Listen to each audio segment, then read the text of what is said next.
Assalamualaikum warahmatullahi wabarakatuh. Shalom, Om Swastiastu, Namo Buddhaya, salam kebajikan, dan salam rimbawan.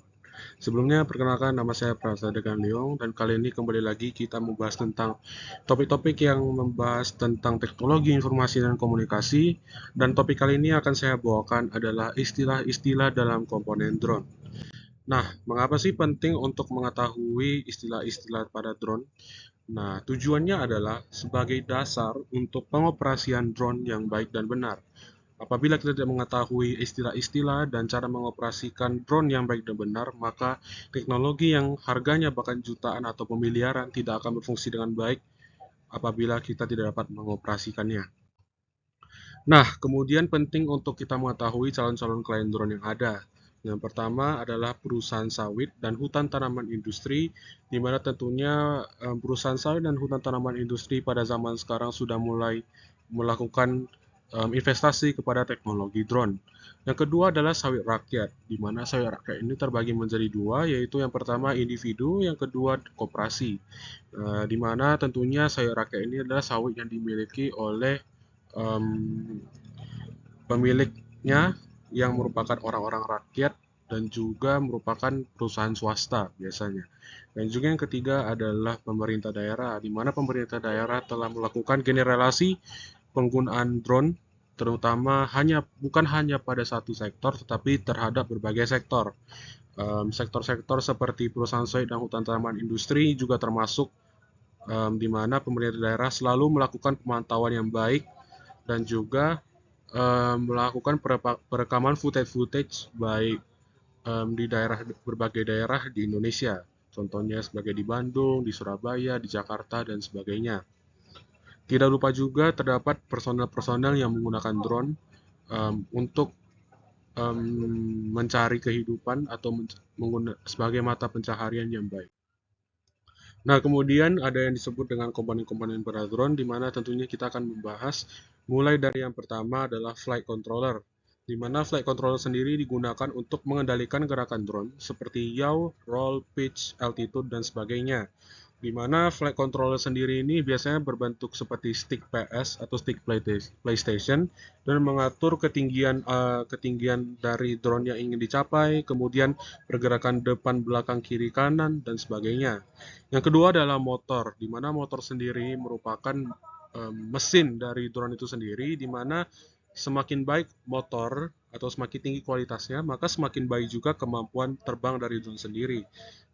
Dan juga motor sendiri merupakan penghasil torsi dan RPM atau rotary atau rotation per minute, di mana hal ini juga tentunya penting dalam pergerakan drone sendiri. Yang ketiga adalah ESC atau singkatan dari Electronic Speed Controller, di mana merupakan sebuah driver motor brushless untuk mengatur kecepatan dan arah putaran dan mengubah tegangan DC ke AC tiga fasa yang dilanjutkan ke motor, di mana DC sendiri merupakan dynamic current dan AC sendiri merupakan active current. Selanjutnya ada propeller, di mana propeller sendiri merupakan sebuah sayap putar yang memiliki fungsi sebagai sistem penerbangan drone sendiri dan juga sebagai penyokong dari motor. Kemudian terdapat frame, di mana frame ini dapat divisualisasikan sebagai rangka pesawat, dan hal ini merupakan hal yang sama jika diimplementasikan ke dalam drone, yang berfungsi sebagai aerodynamic center dan menyokong berbagai komponen, di mana frame sendiri itu harus memiliki kapasitas untuk menanggung semua komponen yang ada pada drone, guna untuk kelancaran dari um, keefisienitas dari drone sendiri. Yang ketiga, ada yang disebut dengan radio transmitter dan receiver, di mana hal ini digunakan untuk mengirimkan dan menerima sinyal yang terintegrasi dengan controller. Dan juga ada baterai dan power distribution board, di mana baterai sendiri kita tahu sendiri fungsinya adalah untuk memberikan daya pada drone, dan juga distribution board yang berguna untuk pusat distribusi daya pada drone untuk melakukan pembagian daya yang sesuai pada kadarnya agar tidak terjadi overpower atau power deficiency pada drone. Nah, kemudian terdapat sensor yang berfungsi untuk mendeteksi lingkungan sekitar drone seperti GPS, anemometer, barometer, suhu, cahaya, dan sejenisnya yang ada pada drone.